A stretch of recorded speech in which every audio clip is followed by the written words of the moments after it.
పనిచేసిన వాళ్ళకి, పార్టీకి అంకితమై ఉన్న వాళ్ళకి, మాకు అంకితమై ఉన్న వాళ్ళకి తప్పకుండా పదవులు వచ్చేలాగా మేము చేస్తామని చెప్పి కూడా సందర్భంగా నేను మాటిస్తున్నాను. ఉదాహరణ శ్రీకాంత్ అన్ననే. శ్రీకాంత్ అన్న పార్టీకి కానీ కుటుంబానికి కానీ చాలా వరకు ఫస్ట్ నుంచి అండగా ఉన్నాడు.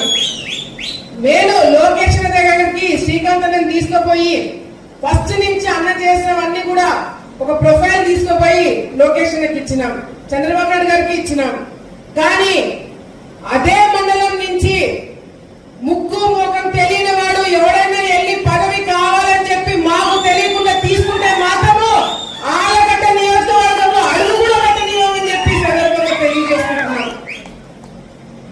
పార్టీ నుంచి మొదటి నుంచి ఉన్న వాళ్ళకి మీరు పదవులు ఇస్తే ఇవ్వండి, లేకపోతే అసలు పని చేయని వారికి పదవి ఇస్తామంటే కూడా అది కరెక్ట్ కాదని చెప్పి పార్టీ దృష్టిలో కూడా మేము పెట్టడం జరుగుతుంది. అట్లా చాలా మంది ఉన్నారు. అట్లా మండలానికి ఒక పేరు ఇస్తాము, వాళ్ళని మా కుటుంబానికి అవసరంలా, మా